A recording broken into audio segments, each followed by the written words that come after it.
Conversation going to a controversial parenting decision.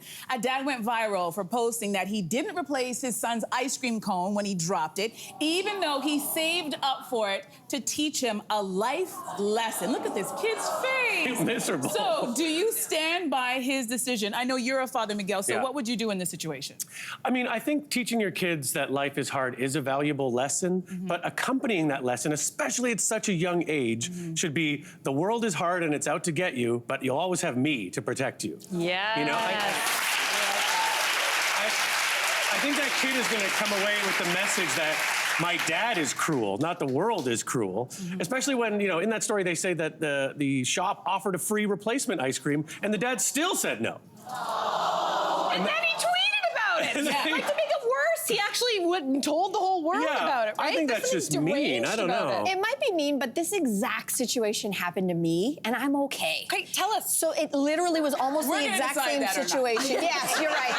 Talk to my therapist. The same thing happened to me. My sister and I would always make allowance money doing farm chores at the farm, and I had saved up all week, which was like $5, and we all were so excited to go get ice cream because my parents really never bought us ice cream. So we went, Malvern Town Center, represent. We all ran into the store, and I got Heavenly Hash, and everybody was like, this is like such an expensive, luxurious ice cream. And I was like, oh my God, okay. So excited. I bought it with my own money. It was a big ball. I was running out of the store to be like, oh my God, I got my first ice cream. And I stopped because there was a car coming, and the thing went, and then the car drove right over it. And I was like, oh my gosh, there were adults there. My other cousins were there. And guess what? Nobody paid for another one for me. I just went home, me and my empty cone. No. And it was sad, but nobody saved me. And even though I'm totally fine, I wouldn't do it the way this dad did. I do think there's an element of cruelty there. But now that I'm a parent, and when I look back on that situation, in general, when I zoom out, I think we are saving our children too often.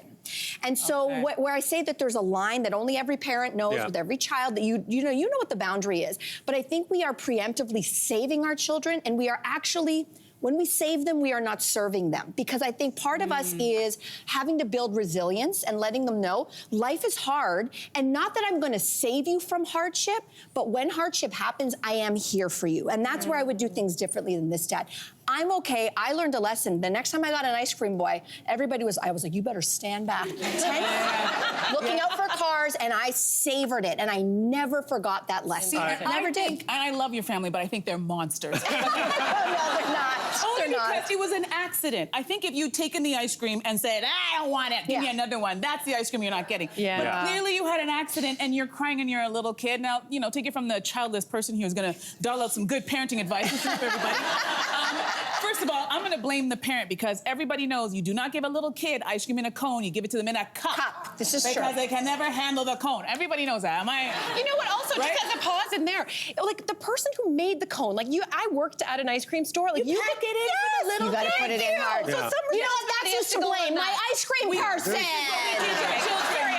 the other people. But I say this much, I have a lot of friends right now who I see them with teenage kids, and they are buying their children very expensive things like PlayStations and cell phones and their car when they turn 16. And when those kids destroy those things, I'm seeing my friends immediately replace those things. You know why? And to me, that is the bigger issue. It's like, when you have a child who's really, like, this is not a $5 ice cream. This is something that costs hundreds, sometimes thousands of dollars. When I see parents quick to rush and save those kids, that's when I'm like, take a pause. But doesn't it start earlier? Because you're not, but an ice cream for a 5-year-old, I don't think is the same as a car for a 16-year-old who's turned around and within a year crashed that car and you turn and buy them another one. What are you telling that kid? I think it's a very different lesson. And I think you should save those harsh lessons for when they get older, not for a little kid who just needed a cup.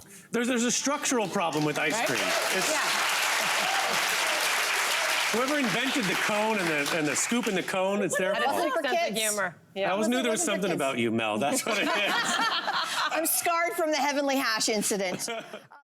Hey there, what did you think? Drop your comments below and join the conversation. And don't forget to like and subscribe so you can find more on everything from food and fashion to pop culture and current events. See you soon.